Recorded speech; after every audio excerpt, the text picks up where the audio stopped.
Mhm.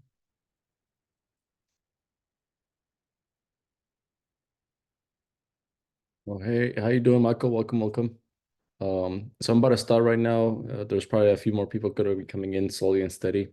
But I'm just gonna start it up real quick. All right. So welcome to the real estate wholesaling analysis paralysis meetup. Thank you for joining us on this Wednesday evening and afternoon to some other people. My name is Elton, like Elton John. I've been real estate wholesaling for the last 8 to 9 months, and I've now transitioning over to becoming like an investor in some out of state places. So I'm looking for like my own properties to invest in, so that way I can start becoming my how or start building my own portfolio. I've been attending a lot of network events. When I started the real estate wholesaling, it was a little bit challenging just because there wasn't like somebody right there next to me guiding me and helping me out understand a lot about the real estate. I did my own research. I'm very independent on doing like my own research. So I took that initiative, and then from there I just went on my own. Then when I was attending more network events, I actually learned from those investors how they do things. And part of real estate and real estate wholesaling, it comes down to like negotiating, marketing, and then just making sure that the numbers work out properly.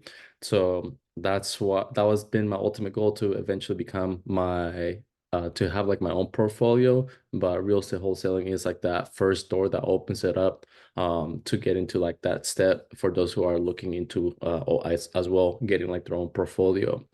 And a little bit more background about me. I'm over here in California, Long Beach. I actually have a quite amount of time on sales and marketing experience. So just doing a lot of cold calling, warm calling, marketing, anything related to sales and marketing. I have like years of experience, almost like a decade, close to a decade now at this point. And then from there, just implement that same to this business, which real estate wholesaling is a business that you should be considering, and then treat it as such with the sales and marketing and acquisitions and dispositions. So when it comes to real estate wholesaling, there are quite amount of steps to be taken into place when looking into like a property. It's not just about looking, all right, cool, then I have like I want to submit this offer and everything's gonna work out well. You do have to do due diligence, just like anything else. You do have to come across some people that are not going to be interested on your offer. They're going to hit you with objections. So there's going to be quite a amount of steps. These are like the broad steps, but there's like little steps below these major steps that basically build up all of them together. But these are like the major ones, and the one that I built out for this whole series, which I came across that this issue as well too. It's called analysis paralysis, where you overanalyze one property, spend hours and hours just trying to figure out if it's going to work, it's not going to work. The game of real estate, it's all about moving on to like the next property and finding a deal where there's a person who's really motivated about selling the property. And then if they're really motivated, then it's all about just working with them, understand their situation, ask them questions about what's going on with the property, and then also ask them questions about what's actually happening in their lives as well too. So you kind of do have to build a relationship into wholesaling, and also sometimes when I'm acquiring some properties for like your own, it is a relationship business.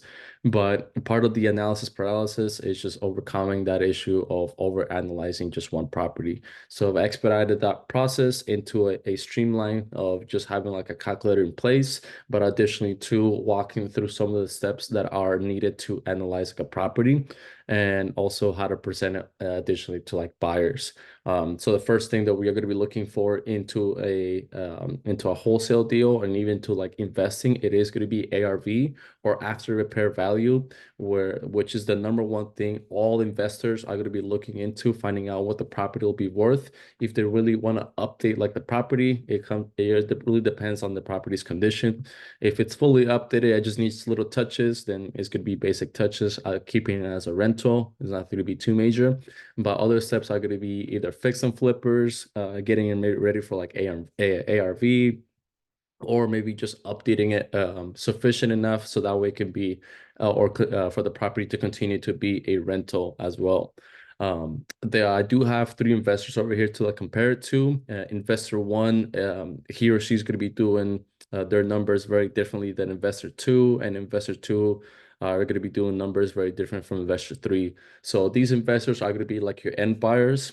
It's always good to understand how active they are and what it is that they're looking to get out of a deal. If they're looking for a percent amount or if they're looking for a dollar amount, and what is those percent and dollar amounts that they're looking into, and what kind of properties they're mainly looking for as well too. Because sometimes it could be land that they're really interested in for them to like maybe have their own construction company, so they want to build like their own homes and get a good amount of dollar out of those constructions, or recently built homes as well too. So they're all buyers are going to be doing things very differently. The more you get to know like your buyer and understand what it is that their outcome is and what their end goal is out of a property, then from there, it's all about making sure that if you come across a property that it best fits them, present it over to that end buyer. But don't just rely on one end buyer. Always have backup buyers that might be interested like on the deal. So from there, it's just all about getting organized on that spectrum. The next thing about the ARV, which it says it even on the word, it comes down to repairs. Understanding repairs, I don't dwell too much when it comes to repairs. When I look at repairs, I try to keep it as basic and average as possible, because an end buyer can spend hundreds and thousands of dollars more to spending hundreds of thousands of dollars less than what I would average it out or what the average investor would do it. Because again, everybody does things very differently. But when it comes to repairs, you do have to know at least what the average, what the market is providing, which these are going to be the average numbers nationwide. Where light repairs are going to be consistent more of rentals. These rentals that just need a quick paint and just clean up and just little touches because somebody just moved out from the property. Fix and flippers and anybody else is going to be more in the average or gut job repairs. These are going to be like the standards. Average repair is $25 to like $40 a square foot, where it's going to take quite an amount of updates. The most common updates are definitely going to be floors, kitchens, bathrooms, and painting and lights. More gutcha repairs. These are more properties that are fully stripped down. They're down to like the studs. There's just no walls, nothing whatsoever like in the property. So this is going to take more labor, and then of course more parts into like getting the property fully updated from there.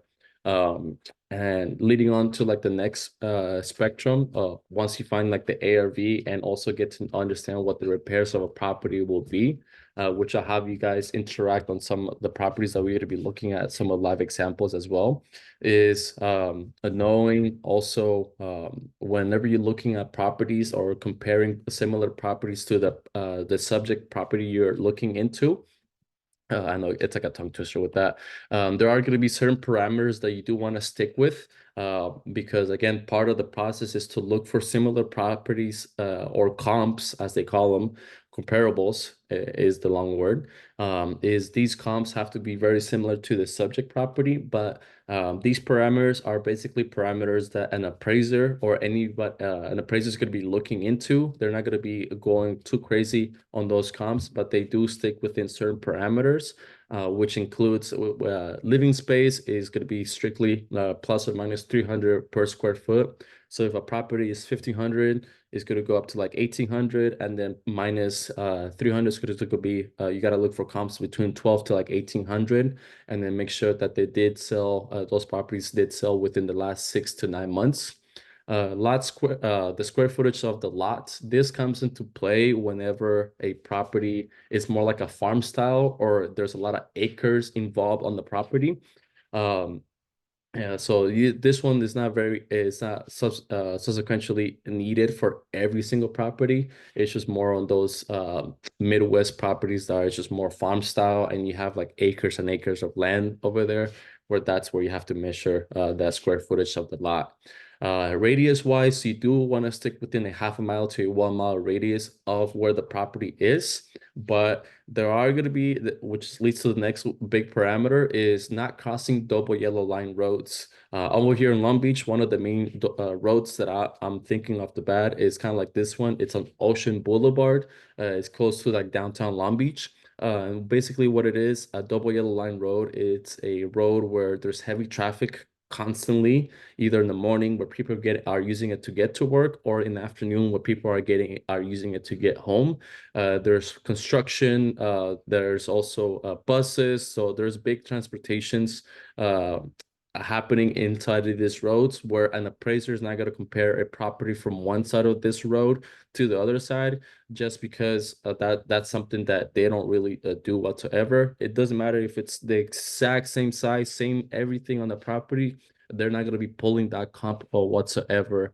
And the reason why to that, it's really how they analyze it, is because they want to stick within like the same neighborhood. So this neighborhood is definitely going to be something different from the other side of this major road, because this could be a residential, this could be more of a business. It really varies from there, but again, they'll never cross those double yellow line roads whatsoever. And of course, the other one is going to be sticking within the same years, plus or minus 10 years on the property. Make sure that you're comparing apples to apples, not apples to oranges. An apples to oranges example is looking at a 1955 home and compare it to a 2023 recently built, recently done, updated home that just has all new materials and all that. So again, you want to stick within the same years for that property. And whenever you're looking for comparables or comps, you got to find three to five comps that are fully updated. Because again, part of the number one thing we're looking into is ARV, and the ARV is after repair value, which is what the property is worth after it gets fully updated from there. Okay. Next is, once you're working on a property to get like a deal done, which is the number one thing we all definitely want to get out of when it comes to like real estate acquisitions or acquiring a property, is getting that deal done. You do want to set some terms. You don't want to come in just blind. All right, cool. Let me submit my offer and that's it. You do want to have some terms applied into it. And this is going to be your safety net for a few reasons. Those contingencies or terms are going to be the following. The first one is going to be the time frame of closing. If you're able to close sooner because you already have an end buyer that works definitely very strong with you, then by all means, that by all means is going to get the deal done a lot quicker. And then if you're working with agents or if you're working with sellers, they're definitely going to love that. I've noticed right now a lot of sellers are looking to move in quickly or move out, not move out, but like they want to close really quickly. I've come across quite a handful of properties where sellers do want to close in like 14 days. I definitely want to give myself more time than that, just because again of that safety net. The next thing is paying closing fees. This is optional, or you can use it as a strategy, kind of like a secret up the sleeve. You can tell the seller or the agent that you want to pay the closing fees, which your end buyer is going to pay those closing fees. All expenses are going to be paid by the end buyer, just because again, you're trying to get the deal at the lowest price possible to make the deal work for yourself on the wholesale business, and make sure there's profit as well too for your end buyer, depending on what strategy or kind of investment they're looking into. The next one is very standard, very common all across the board. It's earnest money deposit, or which this is a must to be applied into every deal. It's your earnest interest into a deal where you deposit 1% of the asking price. So if we're looking at $150,000 property, your 1% of EMD deposited to title or escrow, it will be $1,500 that that you have to deposit. Now, when it comes to that deposit, it will either come out of your pocket, or which leads to the next step, or the next contingency is the inspection period. You do want to set up an inspection period, but part of that inspection period is you deposit the earnest money deposit after you're fully satisfied with the inspection period. So you go through an inspection period. You can make it 15 regular calendar days or 15 business days. The difference between those is if today was the 15th, my 15 regular days will be from today all the way up to the 30th. Actually more like the 29th, because if you count today.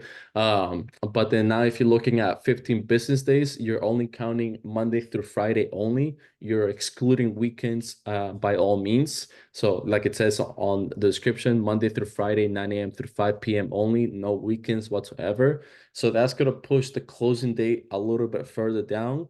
And the reason you want to do at times you want to do business days is because this is going to be a property that you want to check out and you want to bring your buyers in, and not just one buyer, but a good amount of buyers, just so you can have backups and then see who's mostly interested.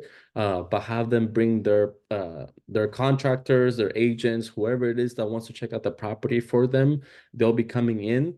You'll be letting the seller, or if you're working with an agent, you can let them know that, hey, these are our partners. They need access to the property on this day at this time, and they'll be coming in to check out the inspection period. But once you're fully satisfied and you're able to find like a buyer of during the inspection period, once that's fully satisfied, then that's when you would want to deposit your earnest money, your EMD into title or escrow. You're not going to be selling it. You're not going to be sending cash. You're not going to be sending a check. None of that nonsense. Everything is going to go through title, even the contracts, which is the purchase and sale agreement, and also the assignment agreement. Everything's going to get brought over to title and escrow, and they're the ones who are going to handle all the checks, all the finances, make sure that the property doesn't have any major outstanding debts besides like mortgage, or it doesn't have any liens on the property as well too. So all that is going to get insured by the title / escrow. All right. Hi, Now, I have questions. Can I ask yes. now? Oh, sorry, I can barely hear you. I don't know what's going on. Give me 1 second. Give me 1 second. It might be me. Um, Can you hear me now? no, it's my volume. Hold on, give me 1 second. Okay, is it better now? Oh, there you go. I'm Okay. there you go. I can hear you now. Hi, Shima. How are you Okay. doing? Hi, how you doing? Still me. Yes. Sorry, bugging Yeah, you go every ahead. Go day. ahead. What's your question? So, I'm trying to understand all of these dates. So you have the inspection period, like 15 business days, but for close, it's calendar day, 21 to 30 days is a calendar day. Exactly. So But it will look like this. So let me pull up the calendar. Uh, oh, let me see if this thing wants to pull up. You guys still able to see my screen? yes, yes, Okay. Are you able to see the calendar? yes. Awesome. Okay, so this is what it would look like as the if it was business days, it would look like this. So again, you have two options. You can do calendar days for the inspection period, or you can do business days. If it's gonna be calendar days, it's mainly for like a property that just barely has needs like little touches. So the buyer is gonna be moving quickly. This could be more like of a rental. Now, if it's more of an inspection, then and sorry, it's more of a fix and flip property that needs like a good amount of checkups, like foundation, like there's buyers as well too, more like a fix and flip the type of deal. Then this is going to be the type of property that's going to need the business days. So business days will be, so as an example for today, let's say I have a property, I get a property under contract today, literally right now at like 6:30 p.m. Part of my contingencies is doing the business days. Then my business days will be Monday through Friday. So the last day, it'll be these 5 days, the 29th through the 2nd, and then the 5th through the 9th. That will be my last day of the inspection period. Now, for my closing day, it has to be 4 weeks after that, at least like a week after. So if my inspection period ends on the 9th, then my closing day, it has to be at least a time after that. So my closing day will be the 16th. So you see how it's on those 30 days. Yes, it's going to be a little bit more just because I'm expanding it, but that's still going to be within a month of the closing period. So that's why you want to give yourself some time on that. because again, So closing starts after inspection done, like the period for closing no, 20, closing 30 date. days. The closing date is always going to be the date from the date you signed the contract. So again, I if I see. sign the contract today, the 17th, 30 days from today, or January has 31 days, then it has to be on the 16th. It won't be in the 17th. I mean, you can try Got to it. push it with the seller, with the agent. You can let them know something simple like, look, the title, we usually like to close in 30 days. But title and escrow, they always take a little bit longer. So you can give yourself extra room and apply 10 extra days on top of that, or an extra week. And so we like to close on the 23rd. I see. Okay. And then your inspection period, if you stick to calendar day, to business days, then again, it's going to, the last day is going to be Friday, February 9th. Mm-hmm. Okay. Now, Okay. if you do regular days, let's say I signed the contract today, but because today is over and done with, I can't do an inspection today, then my inspection will start the following day. So then I'll have my 15 days. So my full 7, 8, 9, 10, 11, 12, 11, 12, 13, 14, 15. February 1st is my last day for the inspection period if I were to do calendar days. And my closing date, it will still be the same. It will be the 16th. Mm-hmm. So for inspection, what exactly you do? Like wholesaler hires somebody to do inspection, or like So professional inspector, or no? So that's up to your end buyer. Who is going to be coming in to check out the property? But for you, you have to get the properties like pictures, and also get the properties pictures set up as well too. If you're working, you can find like somebody locally that can do it for you. An agent is definitely a person. Maybe you can have a photographer, hire a photographer, have them go do the properties for you, because there are real estate photographers out there. And the more professional, the better it looks, the higher the quality it will be. It gives a better insight. Some mobile phones, they can work really good, but it's always best to have like a high quality pictures. So that way you can give the most details to your end buyer, because they want to see the pictures as well too. Because part of your pitch when you bring it over to a end buyer is to make sure that you're providing all the information. That's going to be if you want to disclose the address, details about the property, repairs, ARV, and additionally, of course, have pictures of the property, so that way they can see if it's a great opportunity or if it's going to be not a great opportunity for them to come in to check it out. Because again, they're going to be spending money themselves to have somebody check out the property. They're going to send their contractors. They're going to be sending an inspector, whoever it is that they're going to be sending. We need to have access to that. And additionally, too, depending if the property is vacant or not vacant, also you have to work on the schedule with that. So that's why the inspection period is essential, because not everybody is going to be aligned on the same schedule. Everyone's going to have different schedules. So we have to make sure that we're able to notify everybody in advance of when somebody's going to come check out the property. And then who's going to be coming in, which on your side, they're going to be partners to you. And then again, it just go from there. So But for like bringing like the cash buyers to see the place, so you have the assignment contract first and then bringing them, or like you no, they're able to do like their inspection period. It's up to them if they want to check out the property. You're telling them, hey, I have this opportunity for you. Uh, it's a great investment. Again, it's this. This is the ARV. This is the repairs. This is how much I'm asking for it. Come check it out, and again, send some pictures. And if they like the pictures, like I want to check it out in person, or have somebody check it out for me in person. All right, cool. When does a person want to come in? Mhm.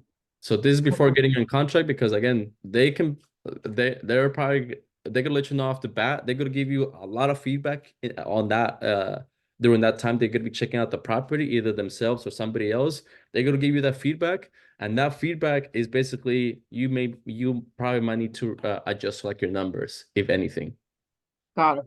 But like wholesaler is not like responsible for like hiring a professional inspector or something, right? No, you're not. The only thing that you have to, if you need to, is hire somebody who either you can do yourself if you're doing wholesaling locally, or you have to go into like the property to take pictures, or hire somebody. If you're doing like wholesaling virtually and then you're out of state, hire a photographer to go take pictures of yourself. And then you can let the seller or the agent know, hey, our photographer is actually going to be heading over there. They're going to be taking some pictures of the property. Can we schedule a time for them to come in at this time? And then you coordinate with the seller or with the agent, and then you notify the photographer when they should be heading over to that, and if they can make that schedule work. Got it. Okay. And Thank then you. once they have the pictures, collect the pictures from them, put it on a Dropbox, put everything organized in a Dropbox for your end buyer, and then send all that information to your end buyer. And if they want to come check it out, they'll tell you, I'm actually interested in this property. How do I get access to the property? Do I need a schedule, or do I need and you let them know how you're going to be running things. Got it. Thank you. Of course. Any other questions? Anybody else? Meanwhile? No, all right. So we're gonna be doing a live example. And I know Shima, you've seen this example already, but again, repetition is the It's key. okay. Yeah, no worries. Yeah. The repetition is the key for the business. This is an example of a property that I was looking into, where you guys can determine if it's going to be a deal, no deal. This is a property that is listed by a homeowner. The homeowner basically doesn't want to list it on the market with an agent. It could be quite a few reasons. They can't afford it. They're very tight. Maybe they spend a good amount of money in the property, so they're really capped out at getting it at a specific price point. So it really depends on what it is. I actually got in touch with the seller. He took a long time to reply, but then from there, it's trying to get to them over the phone. It's more ideal because you want to have a conversation and get a feeling of what's actually happening with the story. Because I reached out to the seller via text message, and that can work at times, but at the same time, they take forever to reply. So when I was looking at this property, the seller was asking $159,000 for it. It's a 2 bedroom, 2 bath, 1192 square foot home. It has been listing for quite a while before the holidays. It's been on the market for 61 days. At this point, around 70 days because it's still available. And then the owner did start really high. It started around $190,000. And then a weekly or every 2 weeks, the seller will do price drops or price cuts. The last price cut that the seller did was in November around Thanksgiving for $31,000 already so far from the 190. So then from here, I have to do my due diligence, especially if I'm putting myself into an investor or think like an investor. I got to put that hat on and then think like an investor, and how much would I will actually need to purchase the property based on what's happening around the property, similar to like other homes, and then what's happening internally on the property. So internally, we have some pictures that the seller uploaded. And then from here, I do notice there's a good amount of updates. If you guys were to look at this, what are some of the things that you guys would update yourselves if you were to put yourself as the investor? Floor, paint, uh, kitchen, bathroom, Yes, awesome. light. Yeah. Yeah, those are pretty much everything, and then that's the thing. This is why we have to do the inspection period, because there could be other things that we don't know about that could have happened to this property. Also, find out if it has like it has a basement as well too, because Alabama, some properties do have basements over there. So definitely the kitchen, update like the cabinets, update the appliances, the countertops, update the sink. Bathroom, do the same thing, update and do the painting as well too. And then the entrance, this is kind of like the living room area.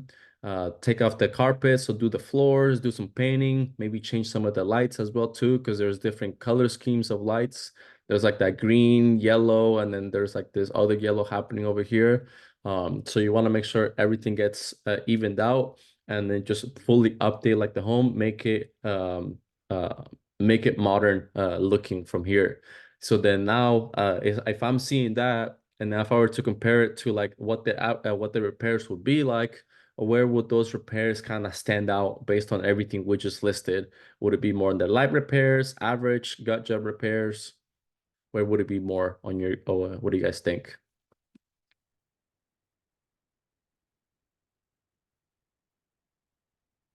Boy, that's okay if you don't answer. It's perfectly fine. The answer is gonna be average repairs. So we're gonna be looking at the floors, kitchen, bathroom, paint, and lights, and then maybe something else. So you never know what it is, but those are the things that we're gonna be looking into.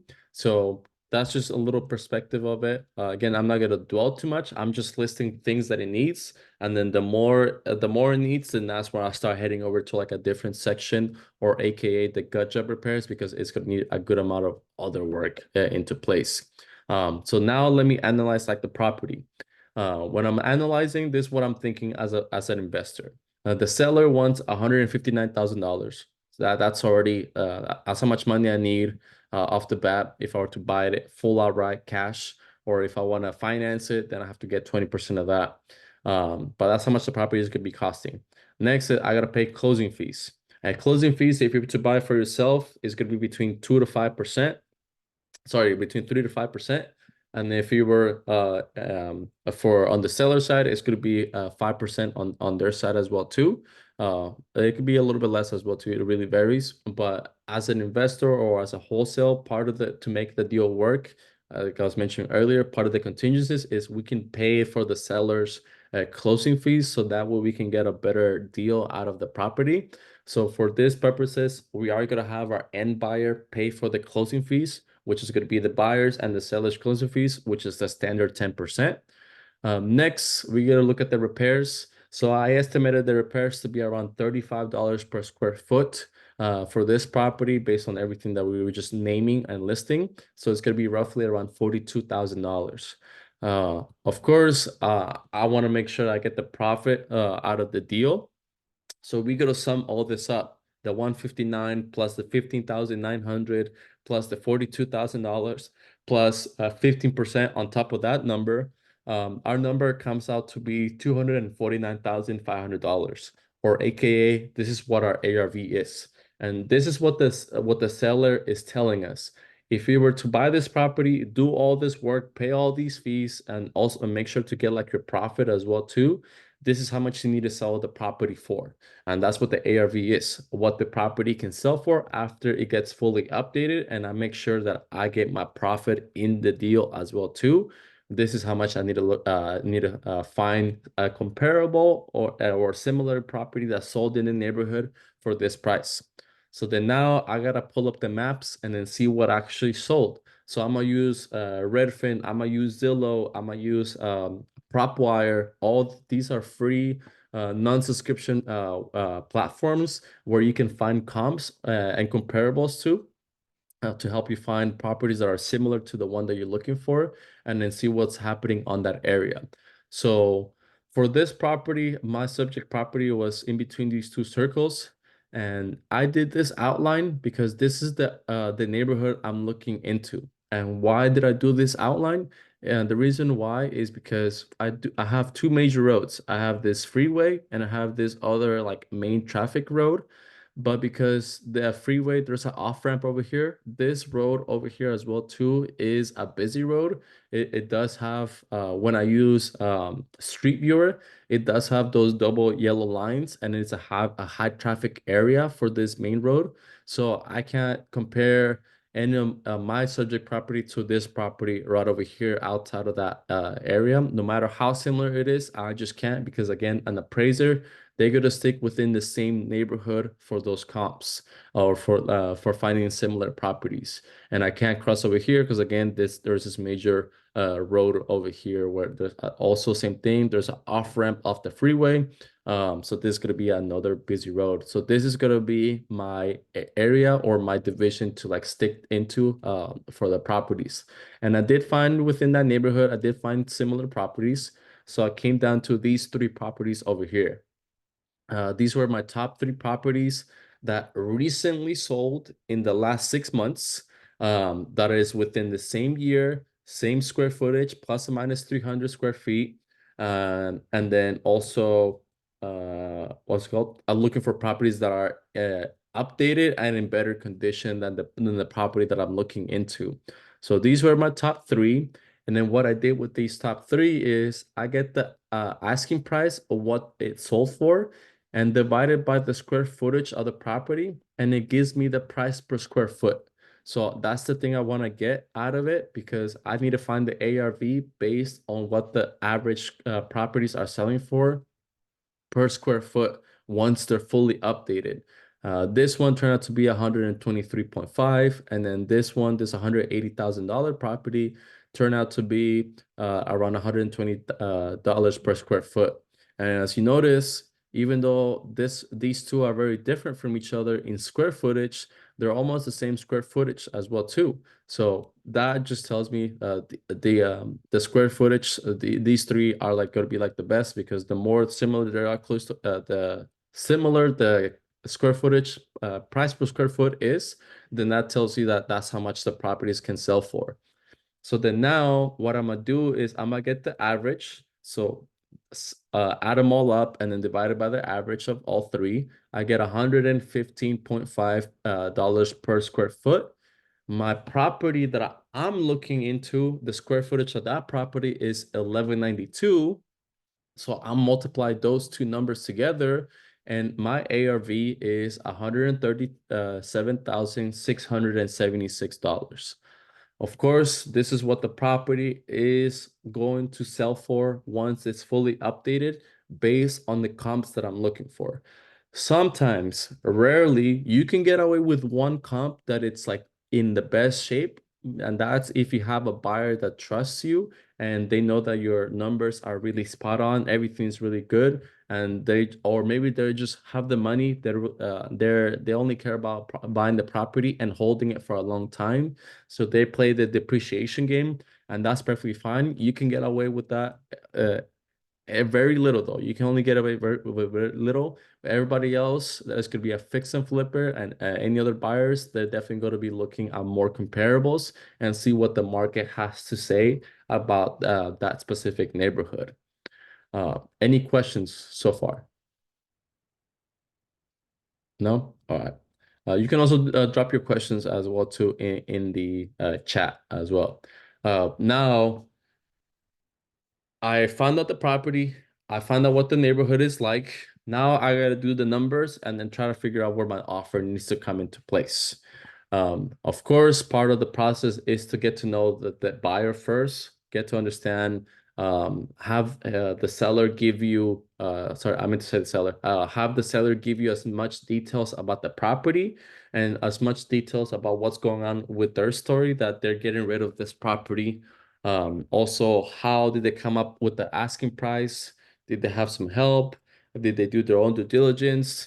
Did they did an appraisal on the property recently? Whatever it is that they did, how did the price come about? And then additionally, just get to know more about the seller situation and if it really makes sense for you to bring an offer, because you don't want to bring an offer and the seller has no motivation on coming down below the asking price, because that means they're very tight by them listing it by themselves. So just so I can have the details on my side, I'm gonna try to do the numbers. So I bumped it up. I bumped the ARV up a little bit higher. I'm gonna say it can sell for $140,000. My end buyer, they have their investing rule, which is 70%. They want to make sure that they're going to be cutting down like $42,000 out of the deal. Then of course they're going to be doing the repairs, so that's going to take another $42,000 out of the deal.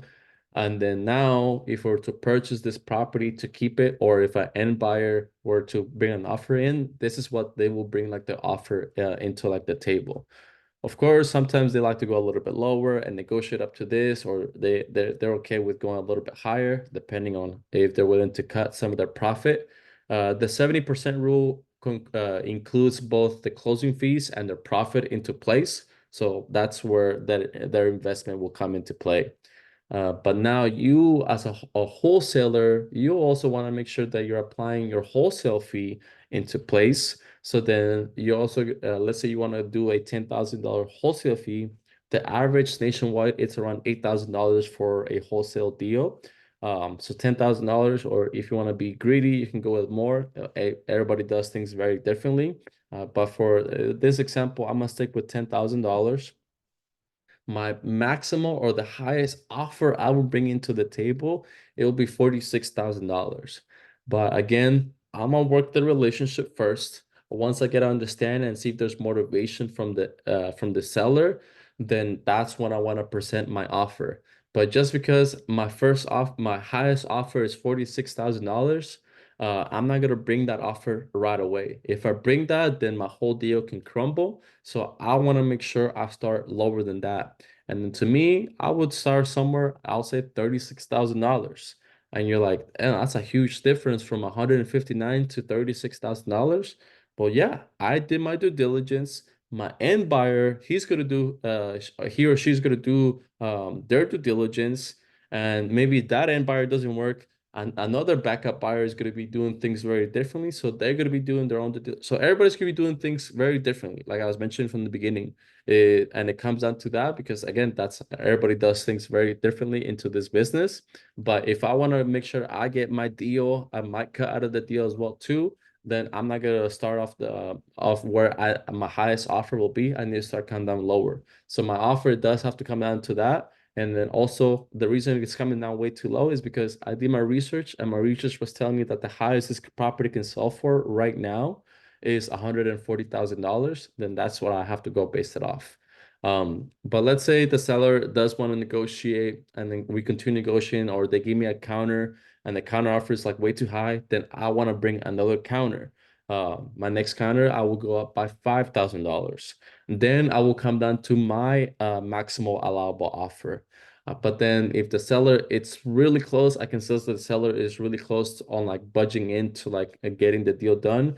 Maybe because they like the contingency that I can close in less than 30 days. Or maybe I had to cut down my inspection period from 15 days to like 10 days. And they're like, all right, as long you can do your inspection period, you're able to close before less than 30 days, then by all means, we can definitely work on that. And then we're going to be paying for the closing fees as well too. So that also adds into making sure that we're able to get a deal out of the property. But I'm just so close that I'm willing to cut some of my wholesale fee into it, because not every wholesale deal is going to be very glamorous. Then I'm gonna be just going and top it off at $5,000 more than that, and nothing higher than that. If the seller is not willing to accept that offer, then by all means, the property is not really gonna work. But what I am gonna be doing is I'm gonna be following up with the seller either every week, every 2 weeks, and then figure out, hey, are you still selling? Have you got any other offers? What's going on? And just start touching bases, so that way they know I'm really serious about getting this property and getting this deal.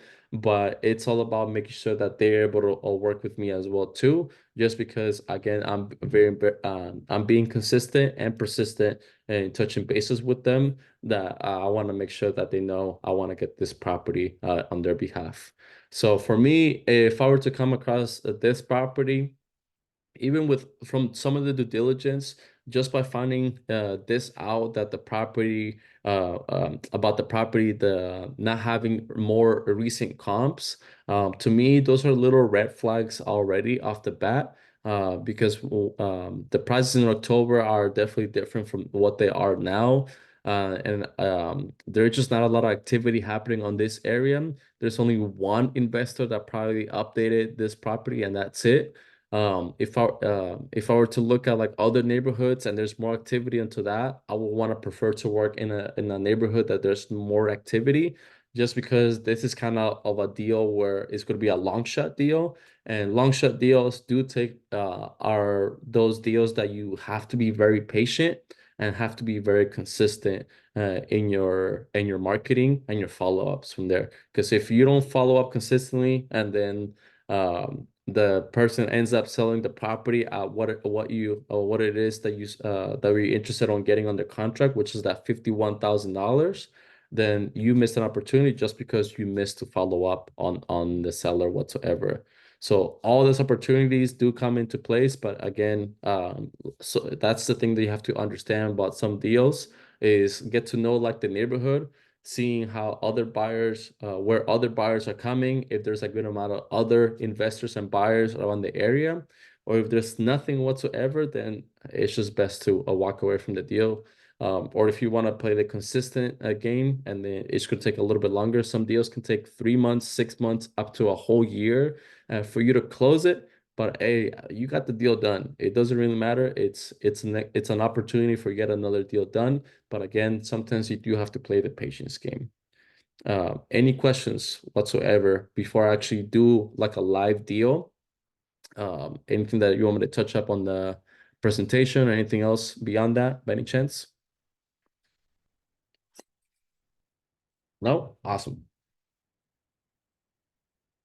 So we're gonna be doing a live example. I'm gonna be playing this game of uh oh, what's this? Oh, let me close this out. I'm gonna play in this game of arrow roulette. No, it's not arrow roulette. It's spin the wheel. Let me share this screen really quick. Can I suggest something instead of doing the wheel? Like, can I suggest which state we go?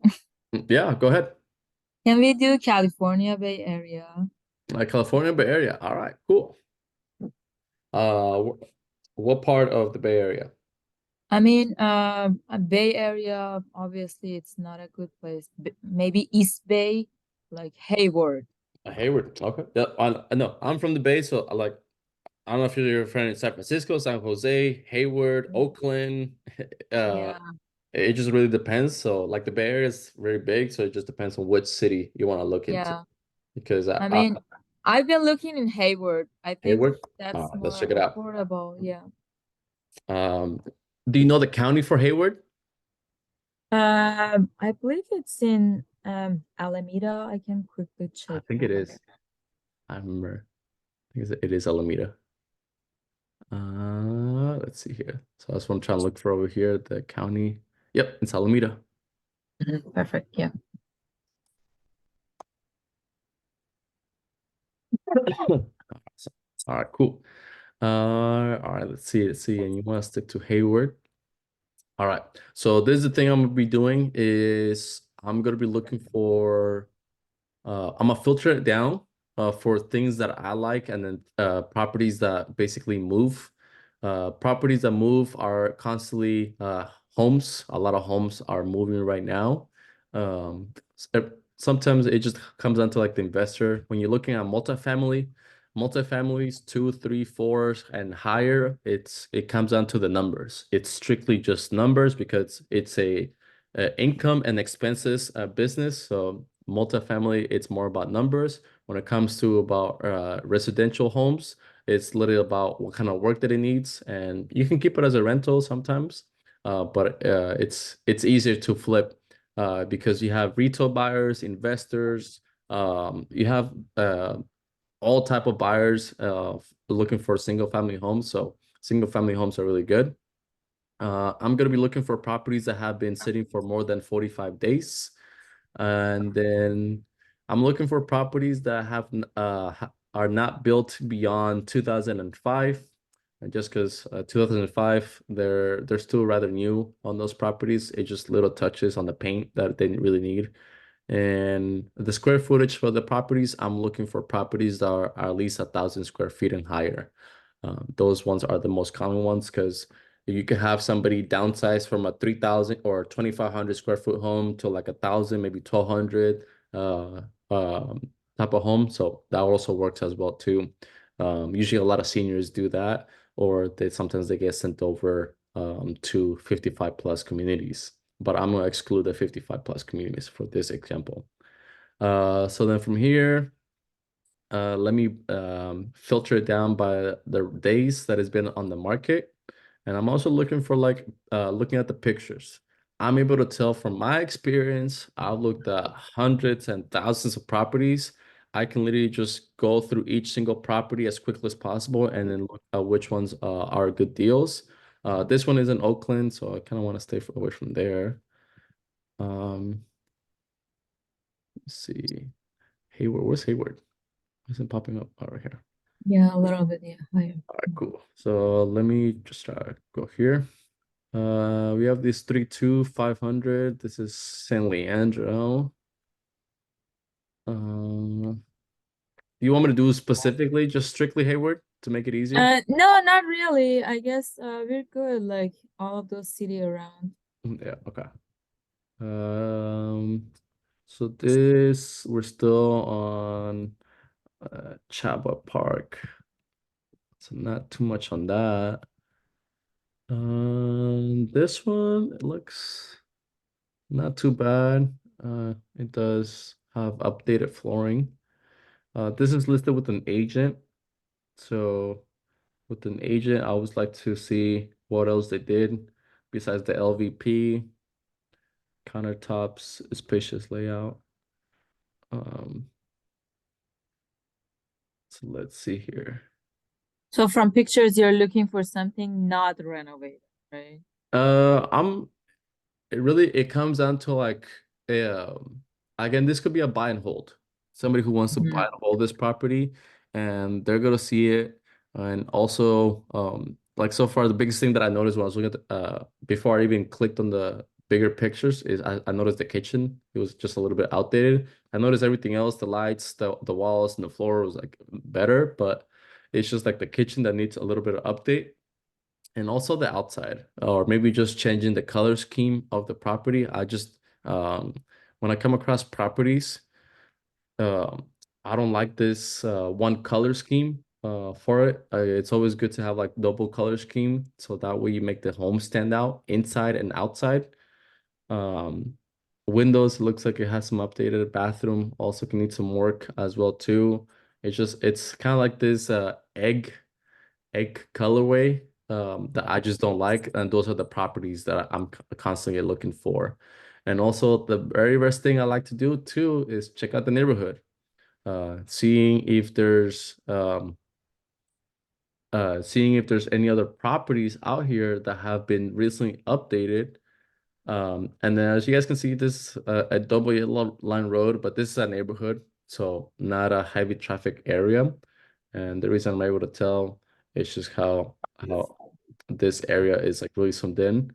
So I'm just looking basically at the neighborhood, looking at the property, understanding how it looks, and then just putting myself again into the investor mode of what kind of work am I going to be doing? Am I going to be doing something that somebody else has done? Um, and also looking for any signs as well too that there's for sale. There's also for rent, so that way I can understand if it's like a rental market property area, or is it more a fix and flip type of area? So those are little things that I'm paying attention to. Um, so all some homes look a little bit updated from the outside, not too bad. So I'm actually gonna do this one just because it needs some light work. So this will be my steps to finding the property. But Uh, this is already renovated, so you said buy and hold, so I don't think like we can find a good deal for like a renovated one, right? why not? I don't know because we're trying to find the like old homes and I'm trying to find. Look, I can look at all the properties. mm, Just I'm willing to check out all 23 homes. The reason mhm, why is again, there's different types of buyers right now. It's 2024. There's creative finance deals. mhm, There's a subject to the mortgage. There's fix and flippers. There's buy and holds. There's Airbnbs. mhm. There's all categories of buyers. Just because the property doesn't need, I'm not looking just for fix and flip deals. I'm putting my investor hat on. I'm looking for anything and everything. If I can make a deal work out of a property, cool. If I can't, then it's not really gonna work. Um, so for this, something else I would check out is the history of it. When's the last time that it got bought, and what's it called? Also seeing if it's been under contract already too. So let's see. So I'm just looking for a lot of things over here. So it looks like this person is just somebody who lived in the property for a very long time. A great deal, 1982. And then now they're gonna be paying a good amount of taxes on this property. So my guess, the property is already free and clear. But at the same time, I'm trying to get the motivation because this is listed with an agent. So properties that are listed with an agent, even properties that are listed with the seller for sale by owners, or if I'm reaching out to a first-time person, I'm cold calling somebody, the number one thing I want to find out is what the motivation is on the property. What's the reason that they want to sell the property for? Uh, and for this property, it looks like they still have around $126,000 left to pay on the property. Not too bad. The property is worth over $1 million, but you never know. Maybe there's a property around the neighborhood that sold for $2 million, and that can make a deal work out of it. But the number one thing I would do for this type of property is get in touch with an agent and try to figure out, hey, Miss agent, the property I see has been listed for 63 days. I'm not sure if you guys know, but the property when it's listed with an agent, the max that some of them are willing to go is up to 6 months. Some sellers get tired if there's no activity after like 3 months. So you never know when the property can get out of it. And even if it gets delisted from the agent, that means that the seller doesn't want to have like the agent sell the home for them. Then that opens up an opportunity for me to come in and go directly to the seller and do a creative finance deal with the seller, or do a seller finance with the seller directly, where I tell them, look, how much do you want for as a down payment? I'll make you monthly payments for it. And after a certain amount of years, I'm willing to pay off the property from you. That's Mhm. seller finance. So Yeah. again, there's so many things that you can do with it. It all comes down to what's actually happening. What's the story behind this property from the seller side? Mhm. So that's why, like I said, I can look at all, if I can look, I had the time, if I can duplicate myself, so I can expedite the process of analyzing all 149 properties. I would analyze every single property. And I would honestly analyze it quickly just because from my experience, I already know how to analyze and what to look for properties. Again, I pay attention to even to like the littlest details. Those are all the little things I will look into, so I wouldn't miss an opportunity whatsoever. It's if the opportunity presents itself, then by all means it will come down to. So if I were to look for recently sold properties for this specific one that we're looking at, I want to see what I can actually sell for. And it's been listed for 60 days, so I can also get in touch with the agent. Is it going to be a price reduction happening, or what's going on with this property overall? Um, so let's see if I can find something that sold that is bigger than this or a little bit smaller than this property around this area. So 28, so 29. And that's what I'm going to be filtering it down over here. So if my filters decide to play with me. Okay.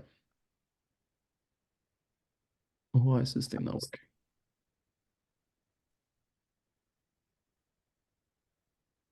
Okay, here we go. So let me reset all the filters. So I'm looking for a home. I'm looking for a home that's sold. Sold in the last 6 months, 6 to 9 months. The square footage is 2,800. So 2,500 the lowest. And it looks like I can't go to 4,000. That's way too big. So I'll have to go up to like 3,000 on the square foot. So then now I want to look for most recently sold properties. We have this November one, November 1st. No pictures, nothing, so I can't use that one. Next one, we have this December 12th. So our subject property is over here, so it does take like a little bit of while to get to this area, but it's still within the half-mile radius, honestly. So let's see here. What is this one doing?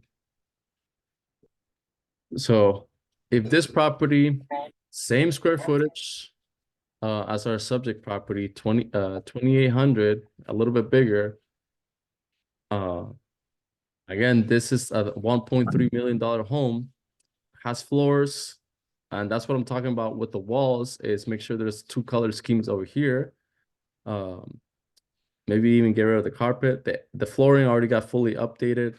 countertops, cabinets, appliances. Those are all the things that needs to get updated as well too. So this is a property that sold for $1.381 million. So that's where I have to come in and question the agent. Especially here in California, materials are expensive, and I mean materials are right. It's just like the labor; it's very expensive over here in California.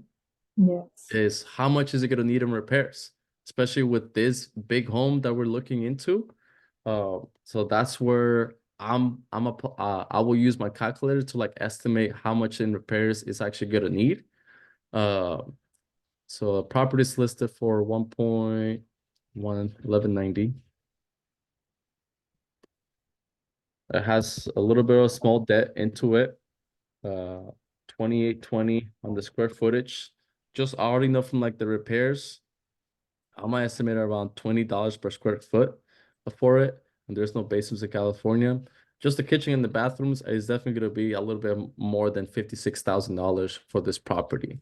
If it needs that much, and I'm trying to make my 15 to 20% on, again, I'm thinking as an investor, and I'm not even paying like the closing fees whatsoever for the buyer, then I need to sell the home for $1.5 million.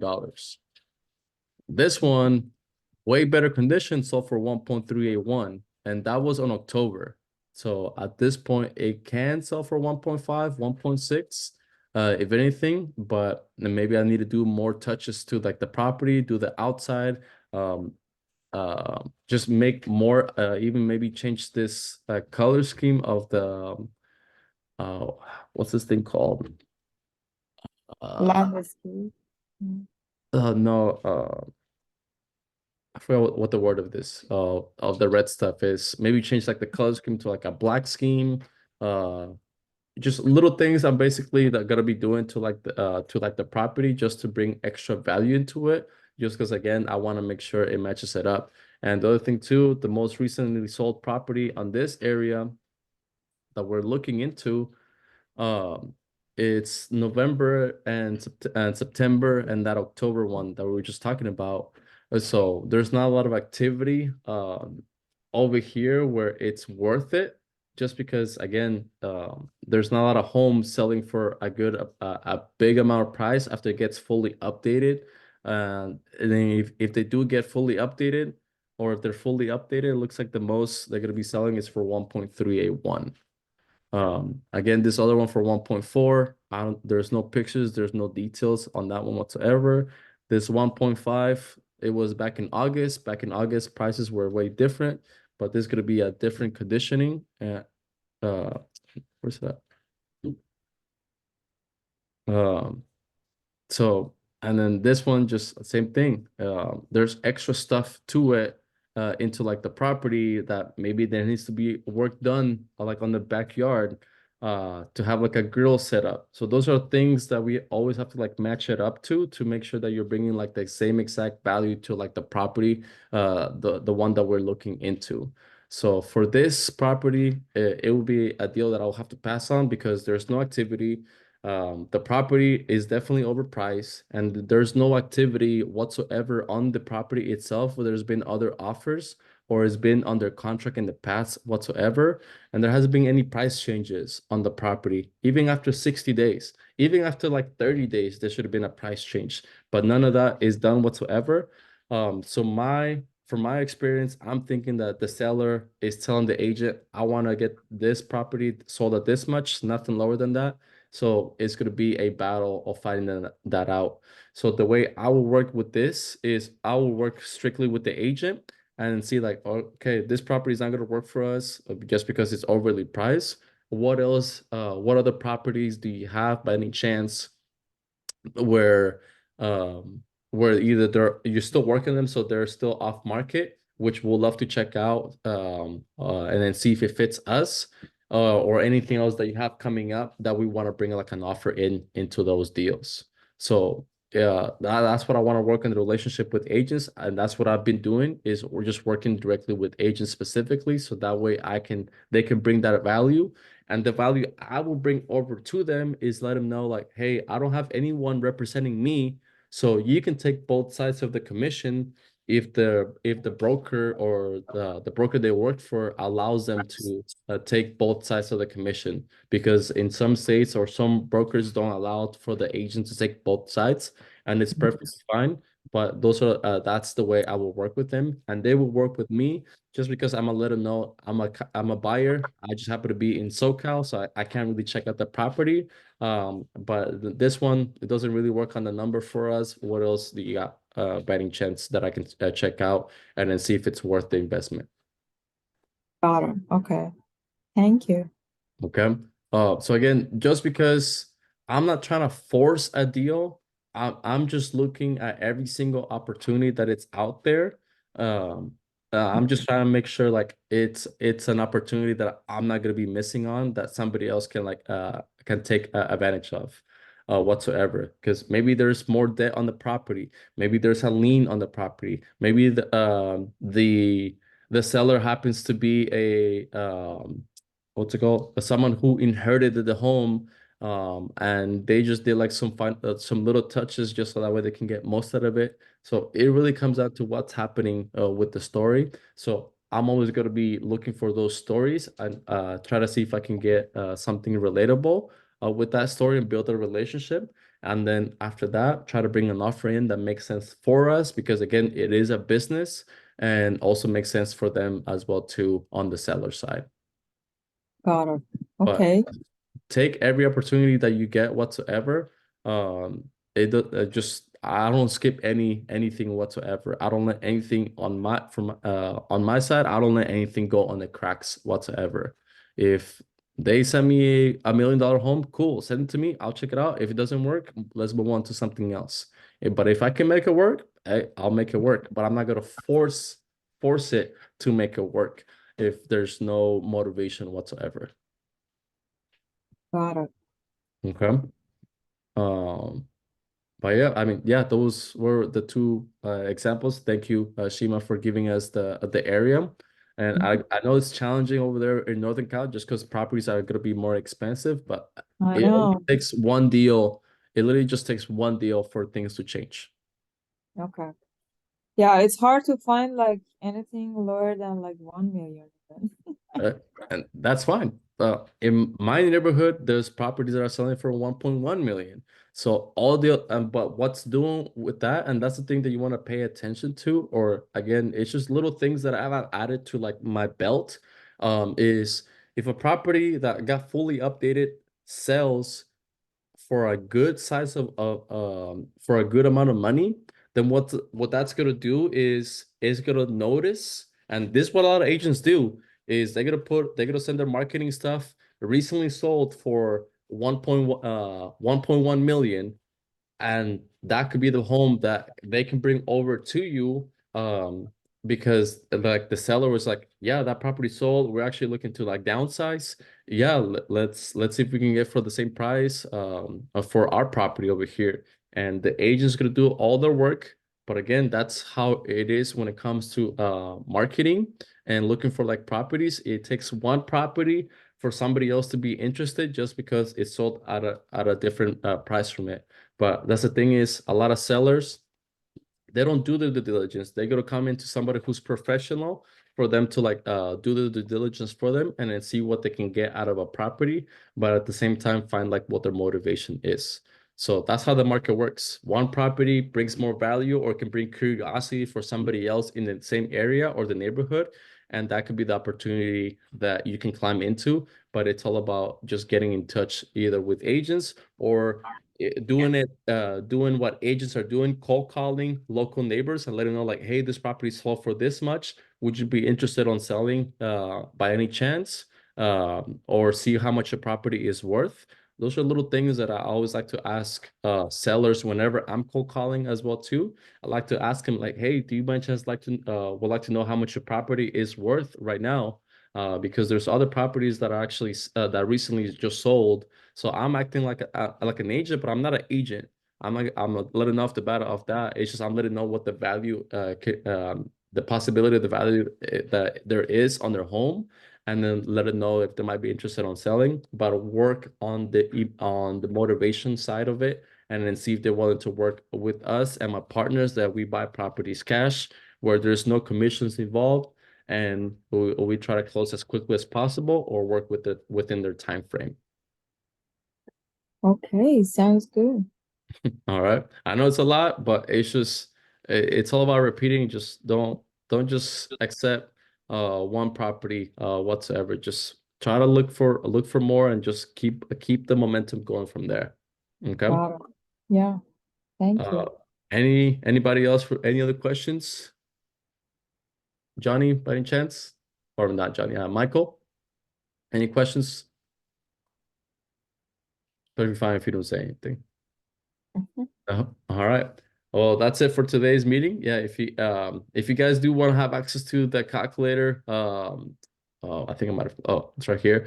You guys can head over to the calculators, get access to the rental one or the after repair value calculator, and use a coupon code not gatekeeping. And again, it's going to be complete for free. To get it won't let me just because I already have it. But if you use coupon code not gatekeeping, then you have the calculators complete for free. But I already used it, so it won't let me use it again. All right. Yeah. Thank But, you so much.